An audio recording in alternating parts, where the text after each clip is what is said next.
La mayoría de los visitantes interestelares se detectan silenciosamente, pero 3I Atlas rompió esa regla. Durante solo 4 segundos, el telescopio Hubble registró un pequeño cúmulo de píxeles brillantes que se desplazaban a su lado, y luego desaparecieron. Las autoridades lo llamaron rayo cósmico, pero los datos no lo confirmaron. Si el destello fue real, podría indicar que 3I Atlas dejó algo en el sistema solar, y nadie sabe qué fue ni por qué se arriesgó a exponerse para liberarlo. Su descubrimiento no comenzó con un evento dramático, sino con cifras discretas e intrigantes. En julio de 2025, el sondeo Atlas detectó el objeto cruzando la constelación de Acuario. Los cálculos iniciales revelaron una trayectoria hiperbólica. 3I Atlas simplemente pasaba, dirigiéndose hacia el espacio interestelar, sin retorno. La velocidad superior a 42 km por segundo despejó cualquier duda. Se trataba de un visitante interestelar legítimo. Pero lo que más sorprendió a los astrónomos fue su alineación casi perfecta con el plano eclíptico. A diferencia de la mayoría de los objetos interestelares que cruzan el sistema solar en ángulos caóticos, este se movió a la altura de las órbitas planetarias, una rareza que ocurre en menos de una de cada 500 llegadas. Esto captó inmediatamente su atención, y su observación se convirtió en una prioridad mundial. Las mediciones fotométricas iniciales sugirieron un núcleo pequeño y denso, pero la verdadera anomalía residía en su trayectoria, demasiado precisa como para ignorarla. Con cada nuevo dato, la posibilidad de una explicación común disminuía. El proceso de catalogación, habitualmente rutinario, se convirtió en una carrera contrarreloj. En pocos días, el Atlas 3I pasó de ser una simple curiosidad a un objetivo científico de máxima urgencia.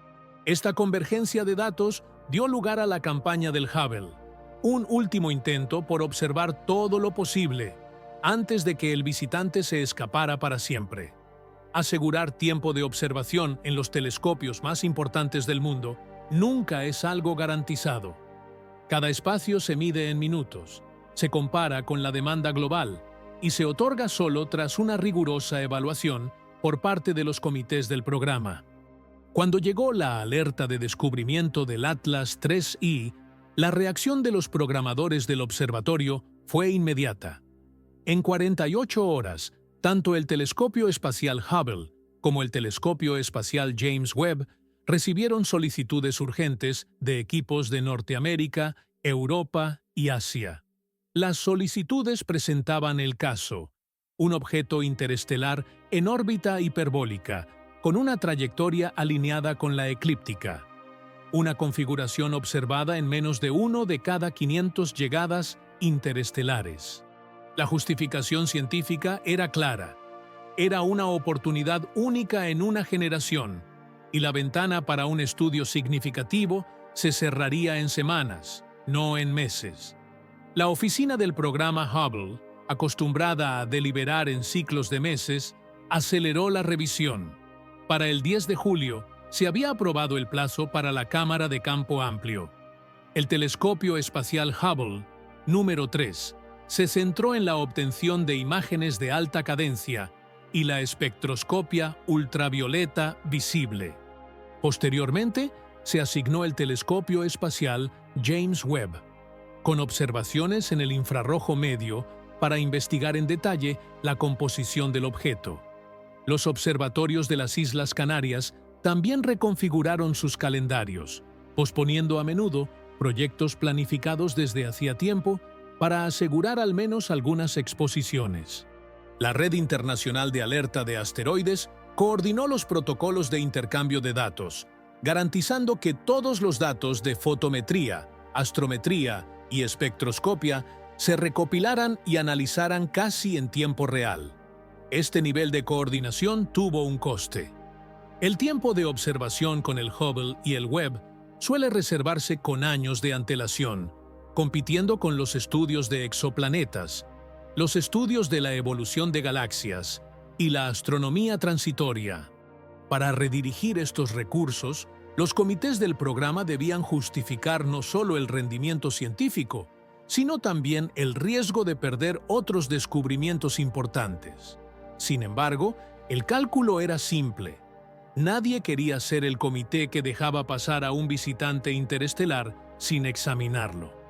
El resultado fue una avalancha de datos, miles de fotogramas y espectros, cada uno analizado en busca de anomalías, preparando el terreno para el examen detallado que vendría después. El 21 de julio de 2025, la cámara de campo amplio, el módulo 3 del telescopio espacial Hubble, se configuró en su modo de seguimiento más preciso, siguiendo al cometa 3I por el cielo con el canal UVIS. La exposición duró solo 4,09 segundos, un intervalo elegido para equilibrar la sensibilidad con la necesidad de congelar el rápido movimiento del cometa. El instrumento funcionó en modo de submatriz, leyendo una región de 1014 x 1014 píxeles del detector. Esta configuración permitió lecturas más rápidas y minimizó el riesgo de estela, un artefacto común al registrar objetos en rápido movimiento. El filtro utilizado fue el F336 Dual, un rango cercano al ultravioleta, ideal para aislar el tenue brillo de los núcleos cometarios del fondo espacial. Todos los detalles de la observación se registran en el encabezado FITS, una especie de huella digital que almacena cada ajuste técnico. La exposición comenzó a las 12:34:56 UTC, como se indica en el campo DATE-OBS, y la orientación del telescopio se mantuvo estable con una precisión de una fracción de arco segundo. Ambas estrellas guía permanecieron sincronizadas durante toda la exposición, con valores de fluctuación inferiores a 0,01 arcosegundos RMS, dentro del rendimiento nominal del Hubble. El cuadrante del detector utilizado fue UVS2, como lo indica la palabra clave CCD-CHIP. No se registraron anomalías en la matriz de calidad de datos, DQ, para esta imagen, y la telemetría de ingeniería mostró voltaje y temperatura estables en toda la ventana de observación. Para esta campaña, se habilitó el algoritmo de drizzling, una sofisticada técnica de reconstrucción de imágenes. La llovizna combina múltiples exposiciones con tramados sutiles para mejorar la resolución, pero también puede realzar las características transitorias que persisten en múltiples fotogramas. En este caso, el algoritmo proporcionó una visión más nítida de la región cercana al núcleo, capturando no solo el cuerpo principal del Atlas 3I, sino también cualquier evento fugaz en sus inmediaciones. Cada píxel del subconjunto corresponde a una pequeña porción del cielo, mapeada con precisión por la solución astrométrica registrada en el encabezado FITS. El núcleo del Atlas 3I se rastreó en tiempo real, ajustando la orientación de la nave para mantener el objeto centrado en el campo.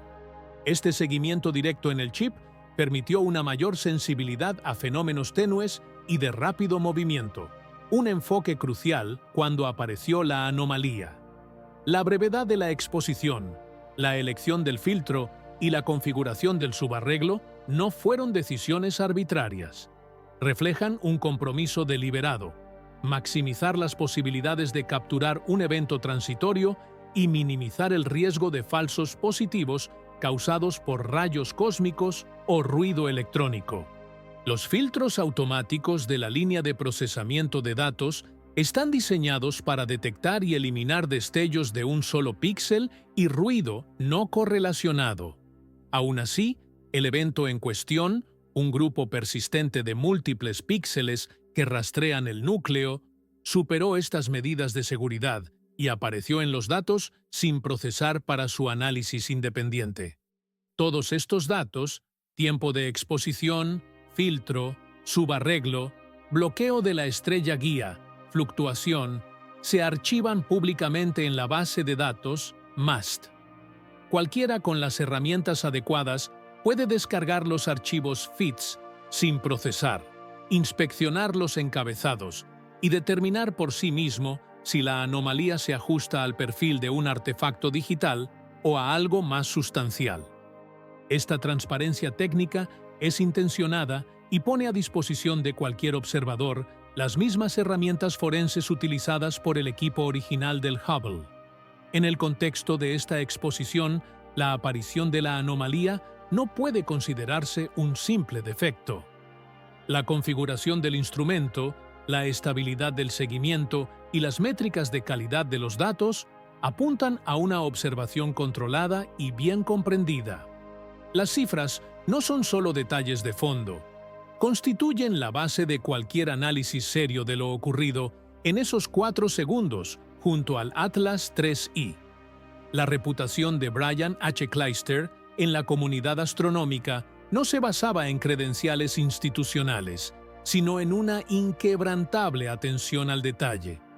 A finales de julio, mientras la mayoría de la gente se centraba en los comunicados oficiales y las imágenes ya procesadas, Clijsters examinaba los archivos FITS sin procesar archivados en MAST. Tenía un historial de exponer sutiles fallos en las líneas de procesamiento automatizado de datos, y su enfoque era metódico. Descargó los recortes sin procesar, revisó los encabezados e inspeccionó cualquier anomalía que el software pudiera haber pasado por alto. El 22 de julio, su rutina reveló algo que no encajaba con el patrón habitual: la exposición de 4 segundos de la cámara de campo amplio. La tercera imagen del Hubble reveló un grupo de píxeles brillantes adheridos al núcleo de Atlas 3I, no una única llamarada, sino una formación que se movía en perfecta sincronía con el cometa a lo largo de varios fotogramas. La experiencia ya le había demostrado que los impactos de rayos cósmicos casi nunca rastrean un objetivo en movimiento con tanta precisión. Redactó un correo electrónico conciso a la oficina de prensa de la NASA, adjuntando recortes anotados y un resumen de sus hallazgos. El mensaje no recibió respuesta. Clijsters recurrió entonces a foros públicos. El 28 de julio publicó un análisis detallado en un subreddit de astrofísica de amplio acceso, enlazando directamente a los datos sin procesar y describiendo paso a paso cómo cualquier persona podía verificar los resultados de forma independiente. La publicación incluía una cronología de sus intentos de contactar con la NASA, una comparación directa con artefactos de rayos cósmicos conocidos y una invitación a otros a replicar su análisis. En pocas horas, el debate cobró impulso entre astrónomos aficionados y profesionales. Comenzaron a surgir comentarios, algunos escépticos, otros intrigados, que debatían la posibilidad de un artefacto multipíxel que pudiera reproducir el movimiento del núcleo con tanta precisión. La conversación pronto se extendió a otras plataformas. Clijsters actualizó su blog personal, archivando cada correo electrónico sin respuesta y catalogando la creciente lista de analistas independientes que confirmaron la anomalía. La transparencia de su proceso, datos abiertos, pasos reproducibles y disposición a dialogar con los críticos le dio una credibilidad que el silencio oficial no pudo igualar. Al final de la semana, el término anomalía Clijsters ya se utilizaba en Internet como referencia para el evento de 4 segundos que desafiaba cualquier clasificación simple. El episodio puso de relieve la creciente brecha entre el control institucional y la supervisión científica de base. Mientras los filtros automatizados de la NASA y los pronunciamientos públicos insistían en una explicación basada en rayos cósmicos, el enfoque forense de Clijsters, sumado a la rápida reacción de la comunidad, mantuvo vivo el debate. La anomalía ya no era solo un fallo técnico oculto en un archivo de datos. Se había convertido en una prueba de transparencia, escrutinio y el valor del análisis independiente en la era de la ciencia abierta. La respuesta oficial de la NASA y la Red Internacional de Alerta de Asteroides fue cautelosa. Unos días después de que la anomalía apareciera en los datos brutos del Hubble, las declaraciones públicas la describieron como un evento rutinario causado por rayos cósmicos, una molestia cotidiana en la astronomía orbital. El grupo de operaciones del Hubble de la NASA citó filtros automatizados y protocolos estándar, enfatizando que los artefactos transitorios surgen con frecuencia y se eliminan en las primeras etapas del procesamiento. No se encontró evidencia de un objeto físico ni de un evento de separación en análisis posteriores. Sin embargo, dentro del proyecto Hubble, las discusiones fueron más matizadas. Aunque no se han publicado documentos internos, relatos indirectos de personas cercanas al equipo de operaciones describieron un breve pero contundente intercambio de mensajes. Al menos un ingeniero, analizando los registros de seguimiento y los encabezados feeds, expresó su preocupación en un chat interno, señalando que el artefacto persistía entre fotogramas y mantenía una formación fija respecto al núcleo del cometa, algo que no correspondía al perfil típico de un rayo cósmico. El comentario se grabó discretamente, pero no apareció en ningún resumen oficial. La decisión de la dirección fue cautelosa por naturaleza. Etiquetar la anomalía como un efecto de rayos cósmicos evitó el riesgo de alimentar la especulación sobre orígenes antinaturales, especialmente en un contexto donde el escrutinio público y la atención mediática pueden superar fácilmente la revisión científica. La justificación fue sencilla. Las afirmaciones extraordinarias requieren evidencia extraordinaria, y la ausencia de un evento repetido o de confirmación por otros instrumentos dejó poco margen para interpretaciones alternativas. La Red Internacional de Alerta de Asteroides, responsable de la coordinación global del monitoreo de objetos cercanos a la Tierra, se hizo eco de la postura de la NASA en su boletín de septiembre. Sus comunicaciones enfatizaron la importancia del filtrado rutinario de datos y el cumplimiento de los protocolos establecidos. Argumentaron que las detecciones anómalas deberían analizarse internamente hasta alcanzar un consenso. Sin acceso a estos registros, los observadores externos solo podían especular sobre la profundidad del debate interno.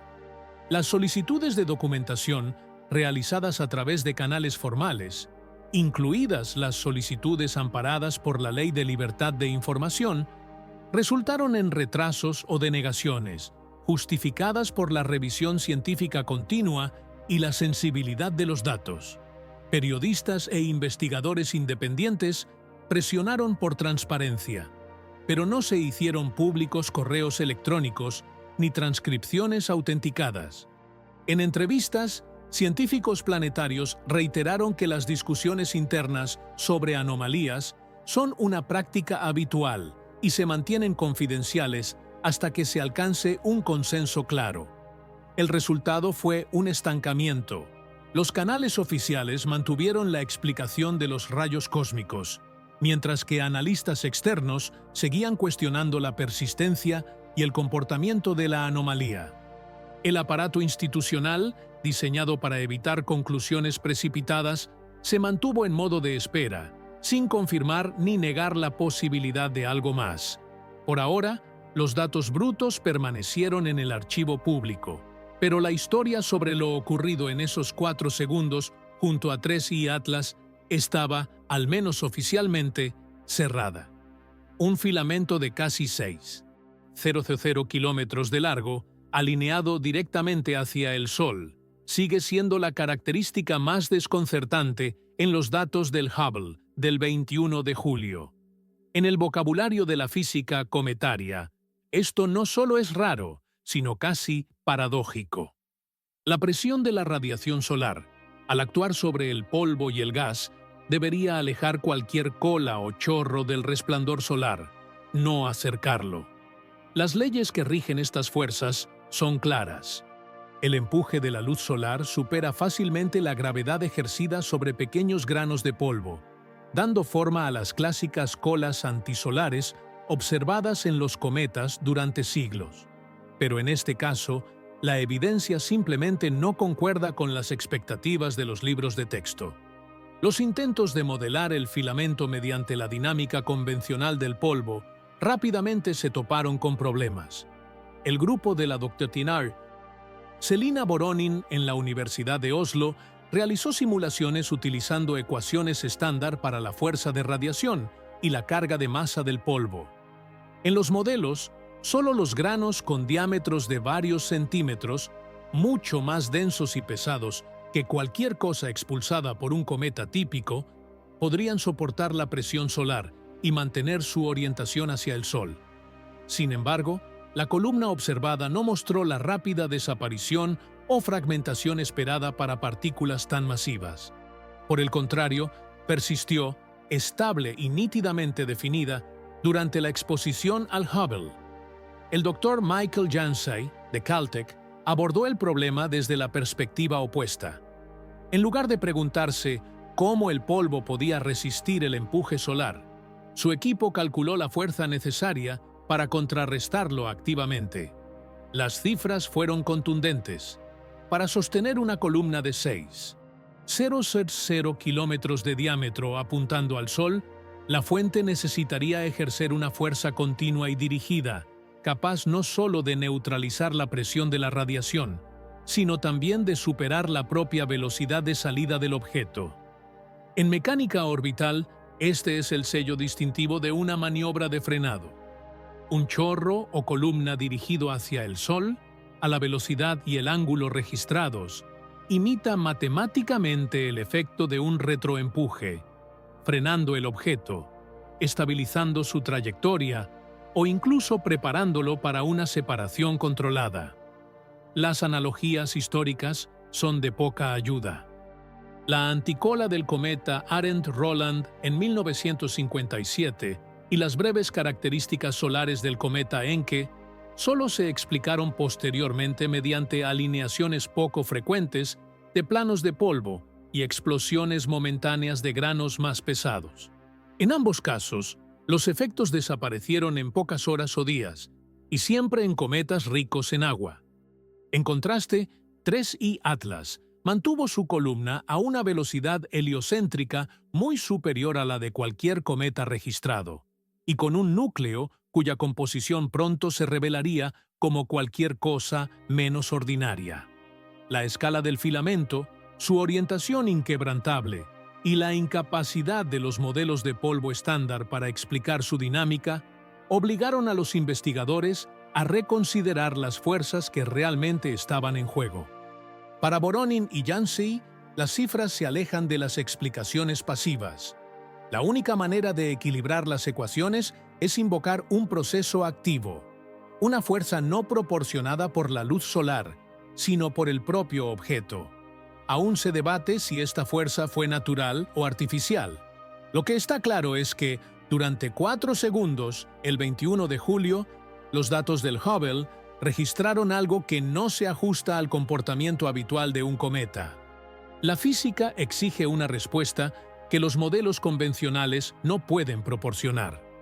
El análisis inicial del Dr. Martin Kortner de los espectros del telescopio espacial James Webb no fue lo que esperaba.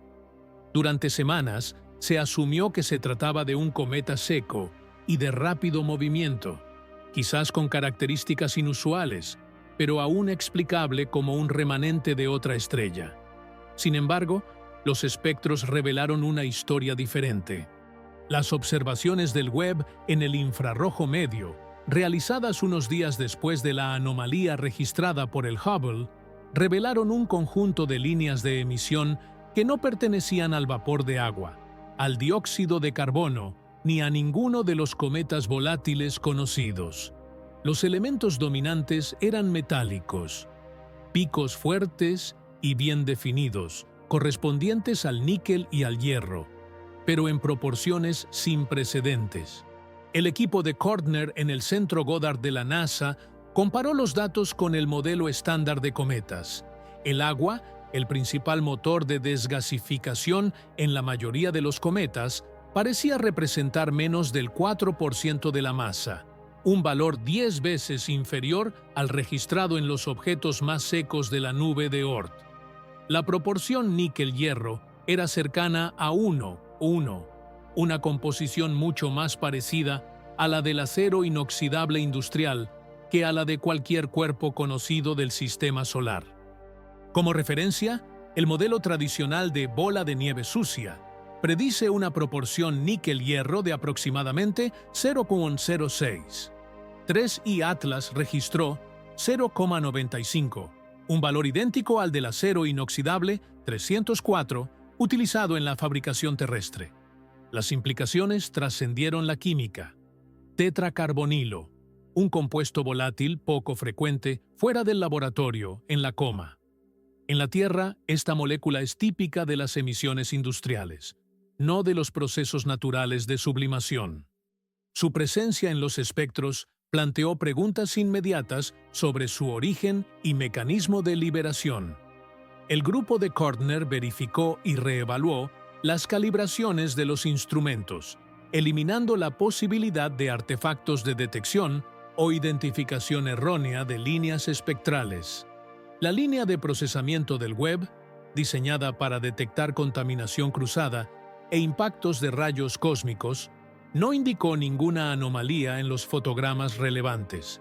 Los informes preliminares que circulaban en la colaboración del telescopio James Webb pusieron de relieve el dilema. El Dr. A. Yuki y el Dr. Reza Kamar, codirectores del análisis espectroscópico, señalaron en su memorando interno que la relación níquel-hierro representa un desafío sin resolver. Algunos revisores sugirieron un posible artefacto instrumental. Sin embargo, dicho artefacto no aparece en las calibraciones. La revisión por pares, normalmente la guardiana contra afirmaciones extraordinarias, se estancó cuando el equipo se vio incapaz de conciliar los resultados con los modelos de consenso. La financiación para los espectros de seguimiento fue suspendida discretamente por la sede de la NASA, y algunas fuentes alegaron la necesidad de evitar el sensacionalismo. Kortner, conocido por su enfoque clínico y por evitar la especulación, limitó sus comentarios públicos a los hechos. El contenido de agua era anormalmente bajo, la fracción metálica sorprendentemente alta y el inventario molecular, diferente al de cualquier cometa jamás observado.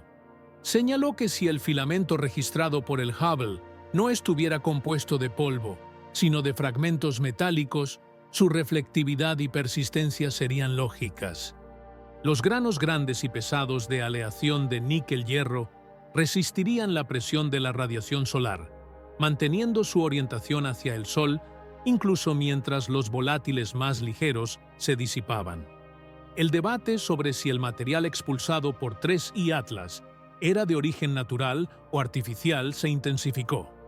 De ser metálico, la explicación de un cometa polvoriento se volvió cada vez más difícil de sostener. Las cifras, agua por debajo del 4%, níquel-hierro cercano a 1.1 y la presencia de tetracarbonilo de níquel en la coma, sugerían una composición incompatible con el paradigma cometario tradicional. Para Kortner y sus colegas, los espectros de Webb no solo complicaron la historia de Atlas 3i, sino que también obligaron a reconsiderar qué había atravesado exactamente el sistema solar ese julio. El final de septiembre de 2025 trajo consigo un apagón observacional para todos los telescopios terrestres. Al pasar el rover Atlas 3i tras el Sol, el resplandor solar inutilizó incluso los instrumentos más potentes. Pero sobre la atmósfera marciana, un trío de observadores robóticos observaba en silencio. Marte, Reconocimiento Orbiter, la misión MAVEN y el sistema de gases Traza de ExoMars. El orbitador registró datos fotométricos durante la conjunción, una oportunidad que pocos imaginaron que sería relevante. Las grabaciones de estas naves espaciales, con una sincronización precisa minuto a minuto, documentan un cambio repentino y drástico. Durante un breve intervalo, el brillo aparente de 3i Atlas aumentó a magnitud 2, un nivel normalmente reservado para los planetas más brillantes y superior al de cualquier otro objeto visible en el cielo marciano.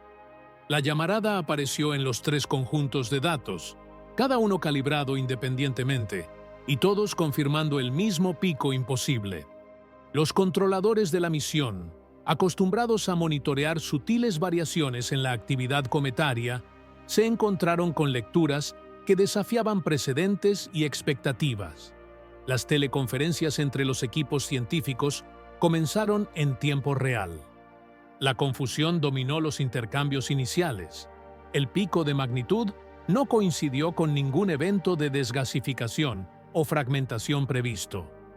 No se observaron tormentas solares, ni fuentes de fondo conocidas, ni se detectaron errores instrumentales.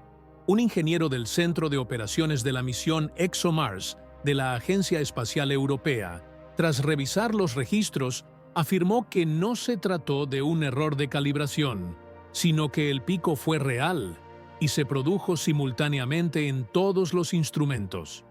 El momento de la llamarada fue innegable. Alcanzó su punto máximo precisamente durante la ventana en la que Atlas 3I era completamente invisible para la Tierra. Durante la conjunción, ningún observador terrestre pudo confirmar ni refutar lo registrado por las sondas marcianas. Cuando el objeto reapareció tras el Sol, su brillo había regresado a los niveles previos a la conjunción, y no hubo rastro del evento en observaciones posteriores. Los datos brutos conservados en los archivos de telemetría dejaban poco margen para la ambigüedad. El aumento de brillo no fue gradual, sino abrupto y fugaz. La intensidad de la llamarada, su corta duración y su exacta coincidencia con el período de invisibilidad de la Tierra plantearon preguntas inmediatas en la comunidad científica planetaria. ¿Se trató de una erupción natural inusual? ¿O la cronología sugería algo más deliberado, un evento planeado para aprovechar la única ventana en la que la Tierra no podía observar? En cuestión de días, circularon memorandos internos entre los líderes científicos de las misiones marcianas. El consenso fue cauteloso. Se necesitarían más análisis, pero la coincidencia no podía ignorarse. Por ahora, la única certeza era esta. El episodio más energético en toda la trayectoria de 3I Atlas ocurrió precisamente en el momento en que los telescopios más potentes del mundo quedaron cegados. La llamarada de la conjunción se convirtió en un punto central de debate, con su magnitud y cronología preservadas en los registros de 3 orbitadores que orbitaban un silencioso planeta rojo. Avi Loeb, director de astronomía en Harvard y figura recurrente en los debates sobre misterios cósmicos, no rehúye las hipótesis inquietantes. Para él, el Atlas 3I presenta un patrón difícil de ignorar. La anomalía de 4 segundos registrada por el Hubble, la columna de humo dirigida hacia el Sol y la llamarada observada en la conjunción. Por separado, son extraños. Juntos, forman un escenario coherente y matemáticamente consistente. La columna solar proporciona la pista principal. Para mantener un filamento de 6.000 kilómetros apuntando hacia el Sol, sería necesario generar un impulso activo, capaz de frenar parcialmente el objeto y superar la presión solar. Esto constituye, por definición, una maniobra de desaceleración, algo que coincide con el cambio observado en la velocidad del Atlas 3I. En otras palabras, los datos indican control, no aleatoriedad. El evento captado por el Hubble, tan solo 4 segundos, podría ser el intervalo exacto necesario para liberar un fragmento denso y compacto, con una velocidad ligeramente inferior a la del cuerpo principal. Este fragmento permanecería cerca durante unos minutos antes de alejarse. Si estuviera hecho de material metálico y tuviera un albedo bajo, su brillo sería inferior a magnitud 30, invisible para prácticamente todos los instrumentos actuales.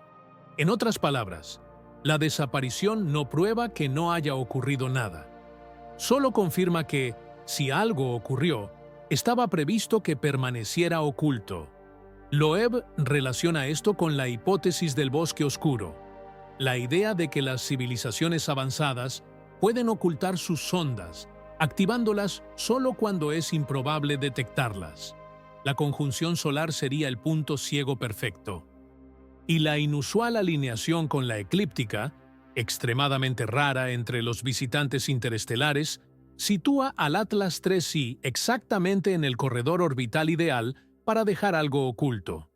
Los escépticos hablan de polvo extraño o de procesos cometarios desconocidos. Pero las cifras son contundentes. El momento necesario, la persistencia del filamento y la química atípica sugieren una separación física, no un fallo de la cámara. Como dice Loeb, cuando los datos no encajan con el modelo, quizás sea el modelo el que deba cambiar.